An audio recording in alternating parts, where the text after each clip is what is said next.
Hello, quilters. Happy Tuesday. Let me come into the chat. Dina, hello in Huntsville, Alabama. Oh, my word. That's news I didn't have. I've been working a lot. Oh, my word. Did that just happen today? She was a national treasure. I'm so sorry. Patty, hi in Ohio. What quilty things? Oh, I'm just trying to think of tribute for Dolly. Okay. Well, hello. It is Tuesday. I'm in my home studio. I did not have chemo yesterday, so I'm not going to be running to the ladies' room as I'm trying to get rid of huge bags of liquid they put in me yesterday. I am, however, leaving town again tomorrow. I'm going to be going to teach in New Hampshire at Bits and Pieces. I'm doing some hands-on long arm education. I'm going to be teaching intro to long arm, free motion quilting, rulers, and computerized quilting twice. So Thursday, Friday, and then I'll repeat it again Saturday, Sunday. So that's always a fun time when I go up there. I've been teaching there for 19 years, and they're lovely people. I was at the chiropractor yesterday, and he said, "Are you traveling a lot? Where are you going?" I'm like, "New Hampshire, near Boston." And he said, "Is it pretty up there?" I'm like, "The people are lovely." Because that's always the first thing that comes to mind is the lovely people. He was like, "People aren't lovely here." I'm like, "No, but they're like decidedly lovely people when at this shop." So I'm really happy to be there. I think I might stop at what's it called? Cotton Candy Quilts tomorrow because I want to take a class there, but I got to pick up some supplies. They have two shops in Connecticut. They're also handy quilter retailers. So they are in Brookfield, Connecticut, which is near Danbury, Connecticut. And then they have another shop up in Simsbury, which is like Hartford-ish.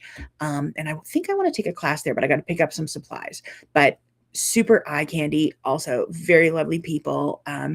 Isn't it great that there are lovely people in the world like Dolly, like the people at Cotton Candy, like the people at Bits and Pieces? I like having beautiful, wonderful people in my life. It's a beautiful thing.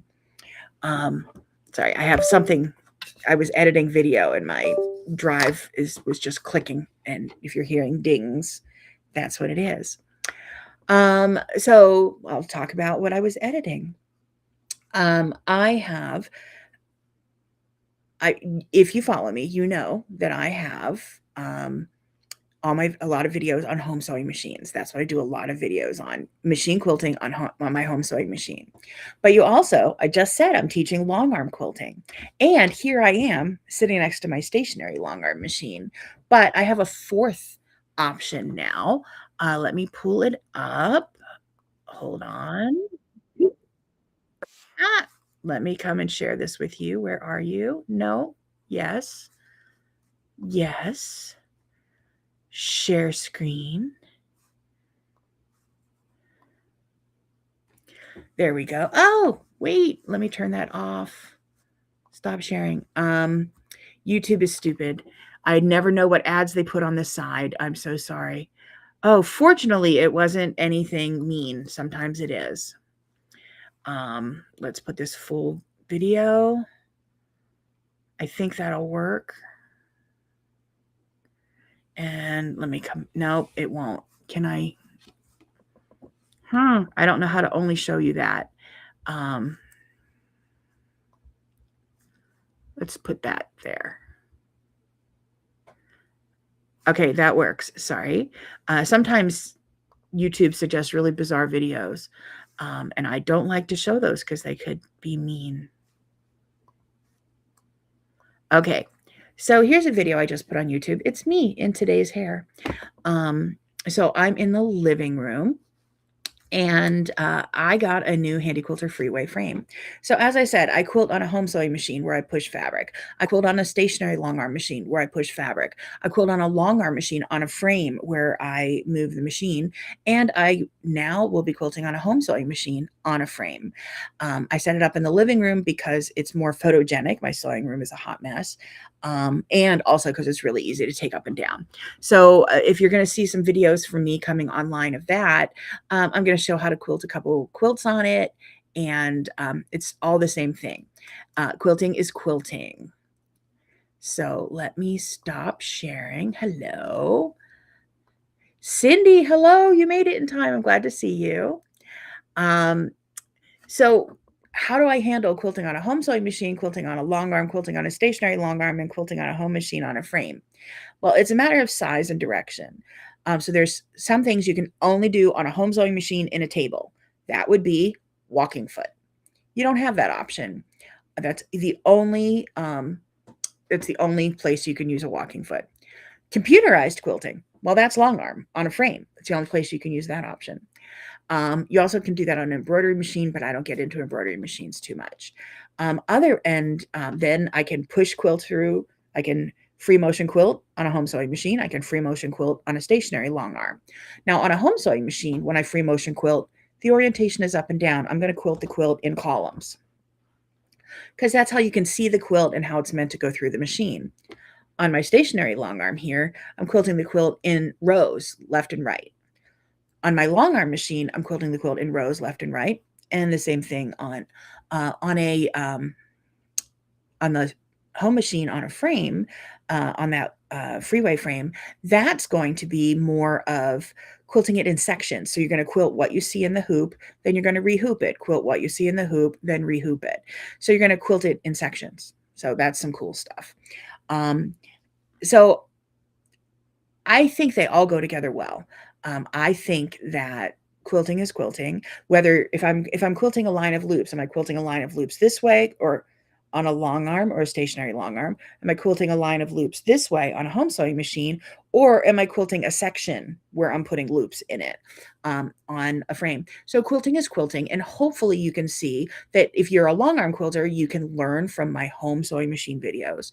If you're a home sewing machine quilter, you can learn from my long arm videos, etc. So this is just a little more in the bunch. I was super excited when this new freeway frame came out. It was just announced today.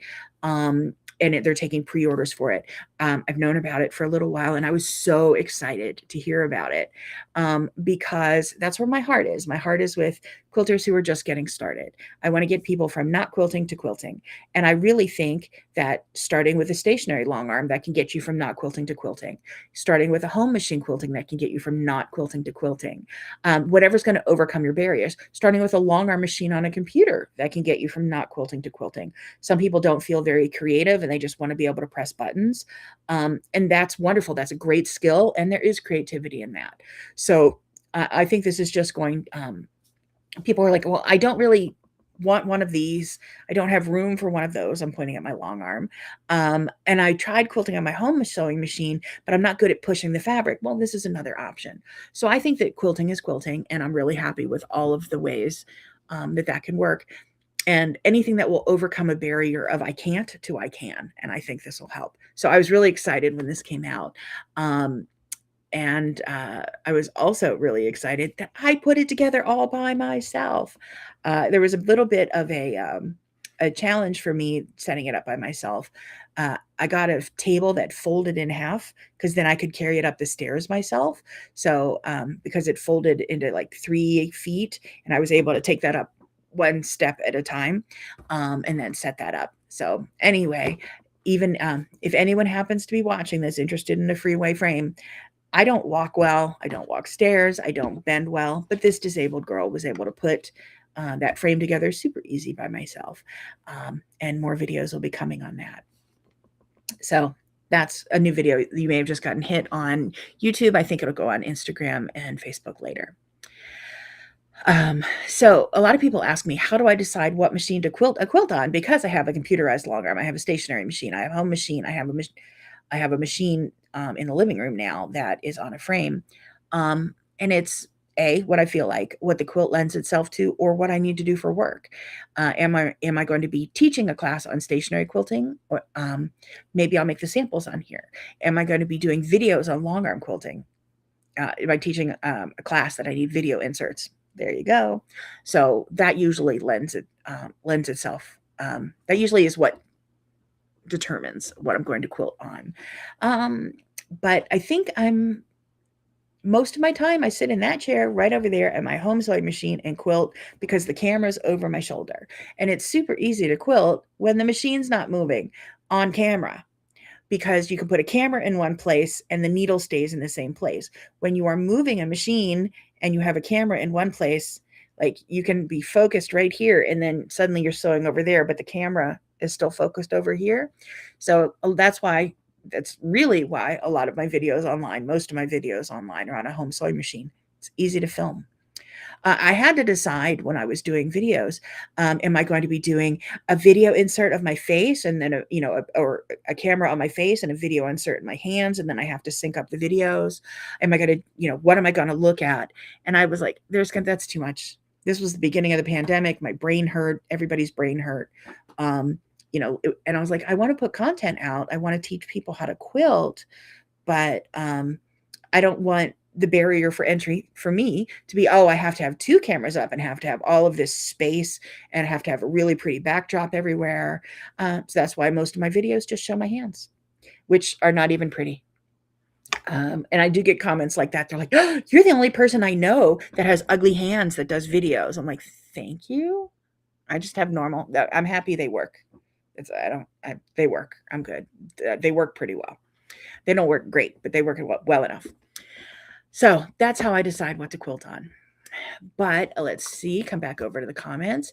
Janet, hello in hot South Carolina. Oh, sorry about that. It is August. We have not, I was just thinking while I was driving around that we've just been hovering over under 80. It hasn't been brutal here. And I'm like, that's nice. Because we did have the gasping for air temperatures for a while. Hello, Judy. I'm glad you're here. You are right on time. And this will replay later. You can catch up if there's anything you missed. So let me go through my list. I talked about I'm going to New Hampshire. Check. I talked about setting up the new freeway frame. You'll be seeing that coming. The next thing I want to talk about is pink. Last week I was talking about all of my pink quilts. Well, the machine I piece on is now in the living room on a quilt frame. So before I moved it, I finished sewing together all of my pink squares. This is 135 quilt blocks. They're all done. So expect to see more pink quilts in the future. 135 color blocks, sorry. I wasn't sure how many I'd get. I got 135. And right now I'm looking at two tops that need to be basted. I'm looking at a basted top there. That is my heart, color block heart. And then I pulled out Henri.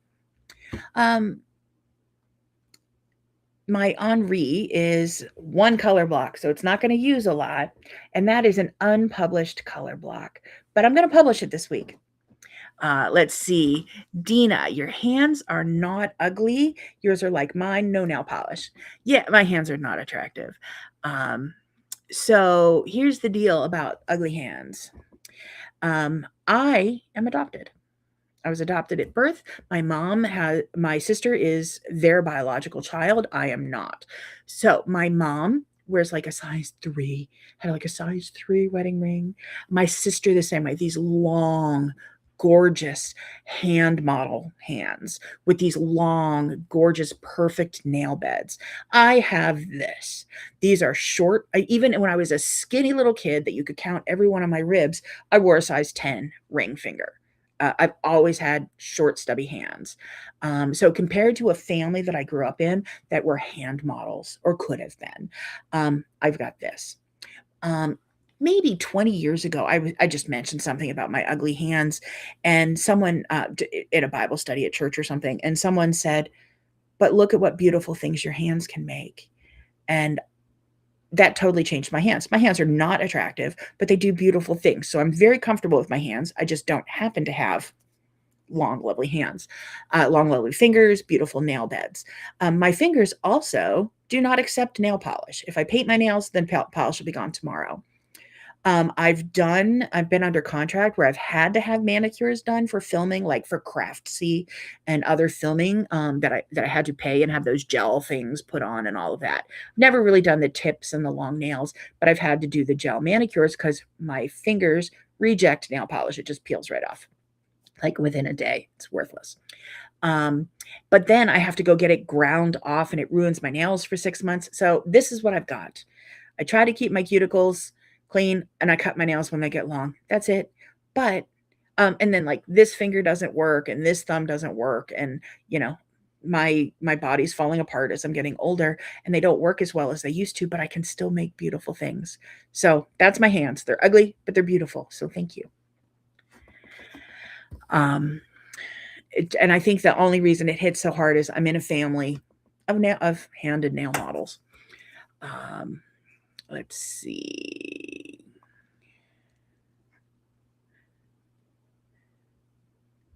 Let's see. Wow, 135. Yeah, 135. I have them clipped in groups of 10. That's how I counted them. So expect to see some more. Cindy, you love flamingos? Me too. His name is Henri. So I saved him for a while, teaching him just at Guilds, but I'm now going to publish it this week. It'll be in your newsletter. But I want to talk to you because I talked to you about how do I choose what machine I quilt on. If I quilt on a stationary machine, a home machine, a long arm on a frame, or the home machine on a frame. I'm going to quilt this one on my new Freeway frame. And the reason I'm choosing that is because I'm doing online content for the new Freeway frame. So that's why I'm choosing what machine to quilt it on. Also, this is going to work perfectly on there because it's small. It'll fit in there beautifully. So that's one part of what to quilt on a quilt. Which machine am I going to quilt it on? The second thing, what am I going to quilt on here? So I want you to help me brainstorm. When you look at a quilt, how do you decide what to quilt on it? So I already said I'm quilting it on the Freeway frame. So what do flamingos make you think of? I could quilt feathers all over it because flamingos have feathers. I could quilt waves all over it because they live at the beach. Anybody have any other ideas? I have crosshatched. I've quilted 2 others of these and they've both been crosshatched. Let's see. Patty, of all time, I need a big quilt for an ill grandma rush or question mark. And you think the first part of your text went away. So let's try that again. Patty, I'm not sure what you're saying. You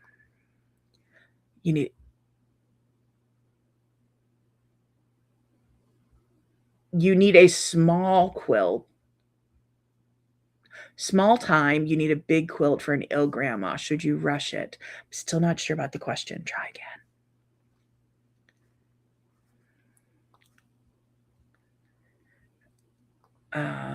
Let's see. Waves.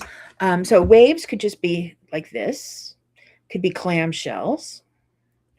It could be waves that go up and around and up and around. Like think of an elementary school putting on a play of George Washington crossing the Delaware. And they have a little cardboard boat and they have little cardboard waves in front of it and they have like this. So just like a C and around and a C and around. So not sure. Let's see. Patty, did you send that to my Facebook? Let me check on Facebook. I'm not seeing it there. Let me come back to us here. So I like the wave idea. What I was really thinking is just quilting loopies all over it. Not anything neat like scribble loopies. And I've quilted that on a few other things. I quilted scribble loopies on an ugly sweater quilt an ugly color block sweater quilt. Let's see. Do you have quilts to give away? I have small quilts to give away.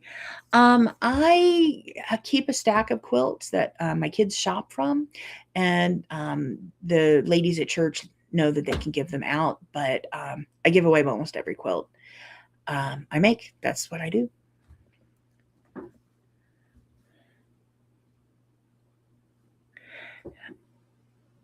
And you're saying you need a big quilt. How big is a big quilt? Because when I'm making a quilt as a sample that I know I want to just give it away when it's done, I make 60 by 72 up to 72 by 72, somewhere in there, up to 72 in both directions. pop, 60 by 72 is ideal. The math of the quilt may make that not work. So 70 by 70, 72 by 72. I've got a couple of those sitting around here that need to be basted up.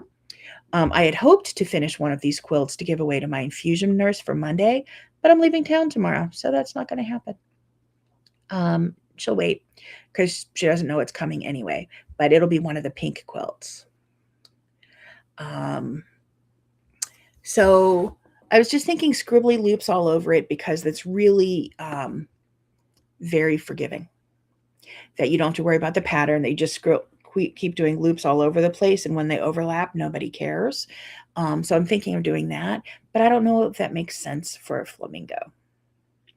Like, do they fly in weird circles? I don't know. They're just goofy.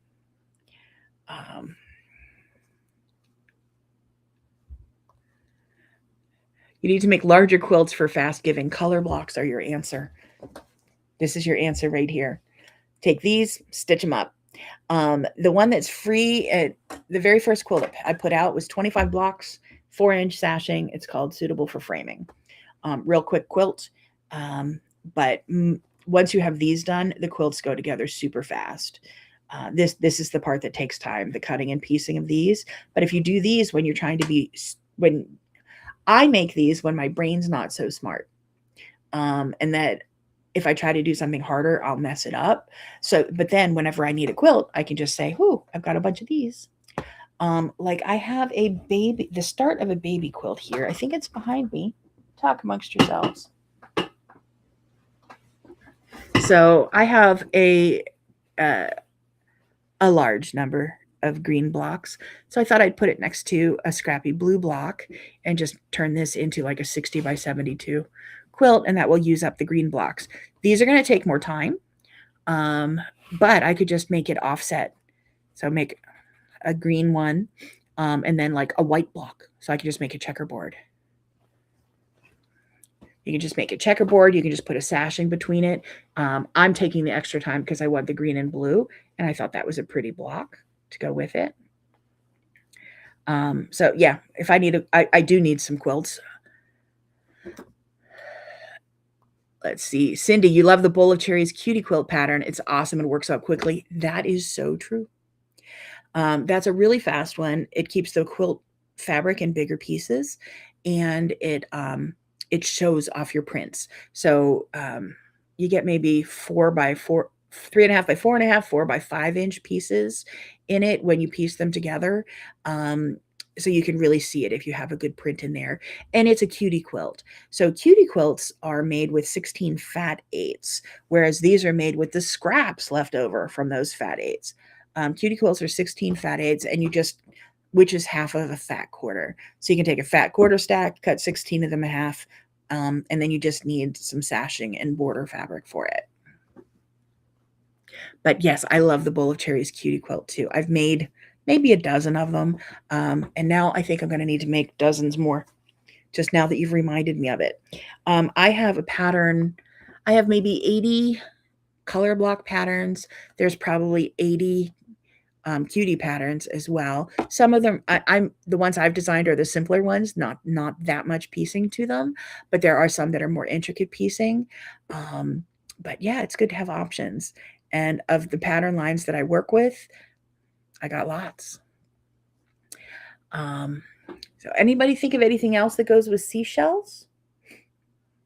I mean, seashells. Yeah, I could do seashells in here. Anything goes with flamingos. I don't know why seashells came out of my mouth because I was thinking of that. I was driving up to my daughter's on Saturday because my daughter just bought a house, and I'm up there watching the baby. My husband's crawling around in the attic while they're all getting ready to move in.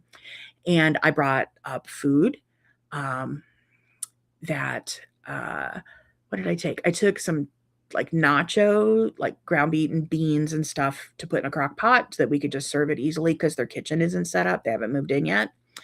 And then what else? I took a few other freezer meals that they've been eating from this week while they're busy packing and doing things. But while I was driving there, I was like, oh, I brought this stuff, but I did not bring plates, forks, serving spoons, stuff like that. And they're like, oh, we have some stuff in the new kitchen already. I'm like, okay. Because otherwise I'll just stop in the ShopRite that I pass on the way up.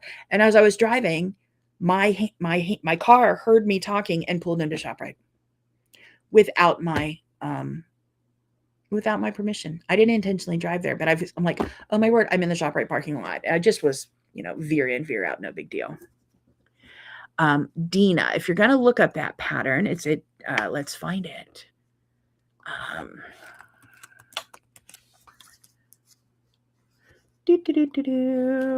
Bowl of cherries. The first one I made had cherry fabric.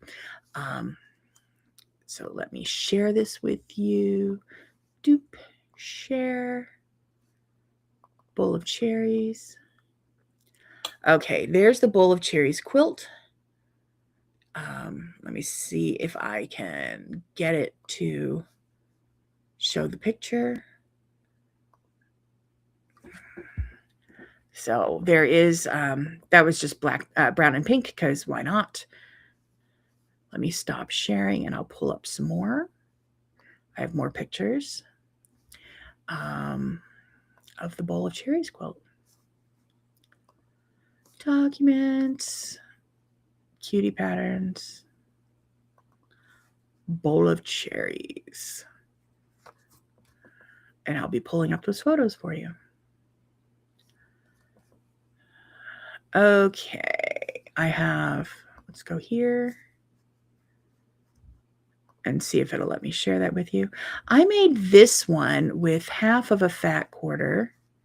No, yes. Half of a fat quarter of Garden Gatherings from Primitive Gatherings.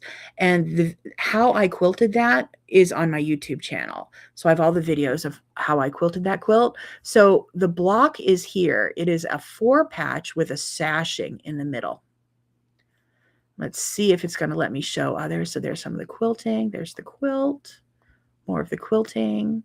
So there's another one I made that was with baby fabrics.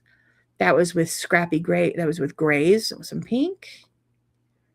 That was a line. I think there were bees in that fabric. That was just a bunch of greens, bunch of oranges. Those are apples, more oranges, the brown, purple, and pink. My neighbor stole that. I posted that online when I finished it. And she's like, I am going to the little girliest birthday party ever. Can I have that quilt? I'm like, yeah, because that quilt has a look to it, the purple. This is black and white with blue. There was that baby quilt quilted up, done in neutrals. And there we go. So yeah, I've made a few of them. It's a great quilt pattern. I have it at DebbieBrownQuilts.com. Cutie patterns are not downloadable. That's the number one question I get. The reason is selling them internationally. Well, a couple reasons. One, cuts out our local quilt shops, and we want to take care of our local quilt shops because we need them. Also, selling internationally is tough with digital content because the EU has a VAT law. If you want to Google EU VAT debacle, go for it. The EU has put in taxing limitations on Google, Amazon, Apple, people who sell downloadable content. And they said you have to prove that you have a secure way to hold the buyer's information for 10 years. And if you and then there's certain, and then you have to tax and remit tax to each of the taxing jurisdictions within the EU. And if you violate this, you will not be able to travel to EU, any member nation, or Canada or Australia or whatever. So I'm like, I'm not doing downloadable content. That's why I sell in Teachable. When I sell classes with patterns in them, I put it into Teachable because Teachable handles the EU content. So being a business owner is super fun sometimes, but that's why cutie patterns are not downloadable. It's the world is a challenging place. We sell through retailers and then also sell online. So if you go to DebbieBrownQuilts.com, go in the top box up at the top and type in bowl of cherries, you'll find the pattern. But yeah, that's a fun quilt. Let's see. Tropical looking flowers. That could work. I can do flowers going through there. Just a little like hibiscus is, I don't know anything about flowers, but thinking hibiscus. Yes, it is a cute quilt. We like it. We love purple and pink. I love purple and pink. And I have 5 grandchildren. The middle one is a girl, and she is girl. She is pink, purple, high pitched, screamy. All she's a girl. She's also a force of nature. But yeah, that quilt would go well for her. Um, what a pain? No, not a pain. Just won't do it. Um, Knitters, I just saw a video online. Knitters have something called Ravelry, and it's a place where you go that's like a that you can buy anybody who makes a pattern makes it downloadable on Ravelry for knitting or crocheting. We need one of those in quilting, but we don't have one of those, and it deals with the international stuff. So we don't have one, and that's the way it is.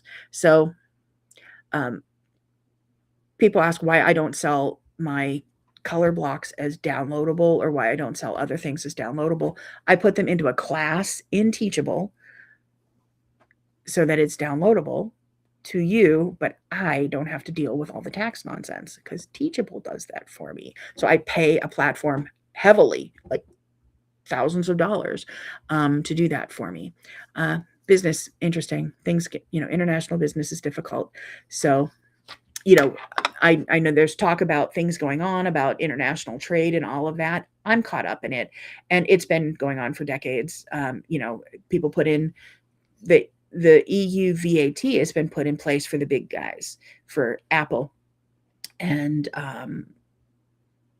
Amazon, downloadable content, but they're getting guys like me. If they say, oh, if you sell under $100,000, it's not a big deal, I would love that because then I could sell downloadable content. Until then, no. I was talking with someone about this the other day. My local farm I used to go to, and it was community supported agriculture. And every week I got a share, like you give them a lot of money in the beginning of the season. And then they give you a certain amount of food every week. And we loved it. Now they did it for 13 years, and we were a member for all 13 years. It's literally 2 miles from my house, and I have to pass it to leave my house because it's before I get to any other roads. A couple years ago, they were like, yeah, we're not really making the money on it. It's like taking us more work and more administration, and it's just not worth it. We can sell more if we have big events that people come to us for you pick, and we sell at farm markets. And like, it doesn't fit our business interest. I'm like, okay. People are like, but that's not fair. They shouldn't do it. I'm like, it's their business. They can do whatever they want. It's my business. I don't sell downloadable content. We all have our own reasons for doing things. So, yeah. So I don't get a share of produce anymore. I'm a little sad, but they have to do what they have to do. Thank you. We appreciate you. Oh, thank you. I just share with you a little bit about what goes on as a quilt professional. So I have to know how to design. I have to know how to teach. I have to know how to write a pattern. I have my store. I have to know how to ship things. I have to know how to film things. I have to know how to edit things. So there's a lot that goes on. I don't just sit and sew all day like that. This much is sewing in my life, and the rest of my work life is all the other details. But some of the details are just like, yeah, no, not doing that. Other people are like, oh, can you ship some fabric to me in another country? No, because it's 2 trips to the post office. I can't do that by pressing a button on my computer. So no. But when you work as a solo entrepreneur, you got to figure out what you can do and what you can't do. So whenever I got sick all those years ago and thought I wasn't coming back to work, when I came back to work, I decided I'm coming back on my own terms. And if there's something I don't want to do, not going to do it. So it's made me very happy. Like, I don't use 2 cameras when I film. I just film my ugly hands. So the filming that I'll be doing, let's see, I'm going to be leaving tomorrow. I'll be back Sunday, have chemo Monday, and I'll be back here next Tuesday with that quilt still hanging there because I'm not touching it tonight. I will talk to you next Tuesday from here, but hopefully I'll have a decision on what to quilt on there. Feathers, fish, clamshells, tropical flowers. all sorts of stuff. These are the things I go through when I look at what I'm quilting. I and how to decide what it is I'm doing. But time is super fun. Amen. Yeah, do what you're gonna do, and we all get the right to do that. So, uh, like my local farm decided it wasn't fun for them to do local packets of food for a couple hundred people in the area. Okay, all right, I'm sad. Just like I used to have like the perfect color of lipstick from Dior, and they discontinued. I'm like, no, you know, that life happens. Um, these are not major problems. So that's all I have going on right now. So hopefully you have a little more sewing going on in your life right now. Um, and I'd love to know about it. So keep in touch with me through Debbie Brown Quilts at all social media. Let me know what's going on. And I will be back again next Tuesday with big red cheeks, talking really fast. And I will only be here for a short amount of time because all of the bags of infusions they put into me, that means I'm in the bathroom every 10 minutes the whole next day. So sorry about that. That's next week. Then the following week is the day after Labor Day in the United States. The first Monday in September is Labor Day. So it's a 3-day weekend, and it'll be the day after the 3-day weekend that I'll be back again. So I will see you in next week and the week after. Dina, you're sewing with your friends on Saturday. Oh, that's so much fun. I'll be sewing with my friends this week, but I'll be teaching them. The next weekend, Labor Day weekend, I will be going to a class. My girlfriend and I, my partner in crime that I go to Wisconsin with to Primitive Gatherings, we're going to drive a couple hours into Connecticut to go take a class because it sounds fun. Just to go do fun things. Fortunately, states are small here, so it's only like 2 hours to this shop in Connecticut to take a class. And it's important to make time for that. It's real easy for me to sit home and say, oh, it's a lot of effort to get ready, to leave the house, to pack all my stuff up. I could just sew at home. And then every time I go out and quilt, I'm like, oh, I need to do this more often. So part of the I need to do this more often is I have fabric and zippers and soft and stable. It's for a little sewing tote. So it's like a long roll with pockets and zippers in it that has a little zipper bag in it. So totally worth it. I hope you have a fabulous time sewing with your friends on Saturday. Yes, it sounds fun. It is. So I hope you can sew alone, sew with others, and hopefully this week you'll get the pattern for Henri. That'll be coming out in your newsletter. You'll get to read all about it. And then I will be putting out a video of how to quilt it. So thanks for playing along today. Again, not much going on here. Oh, fun story. I did my hair because I was filming a video that I look most like myself when I have my hair straightened. What's really funny is I went up to someone at church that I've known for years on 2 weeks ago, and I leave my hair curly in the summertime, and she didn't know who I was. And then this week she apologized to me, and I'm like, no, that totally happens. Like I've taught at quilt shows, like I'll teach like Thursday, Friday, Saturday, and then I get up Sunday, go visit the quilt show, but I'm not working. I'm just going to go see the quilts and then drive home. I've had people that I worked with the day before not know who I was when I have my hair in a messy bun or leave my hair curly. It's so funny how many people are like, no, Debbie, glasses, long, straight hair. And then when I take either of those away, they don't know me. Kind of funny. If you're in the area, come on, join. Oh, that's so sweet. So anyway, I will see you next week. We'll have a decision on Henri here, and we'll continue quilting. So thanks for tuning in. Thanks for chatting and being here with me. Until I see you again, take care of yourselves. Take care of each other, and happy quilting.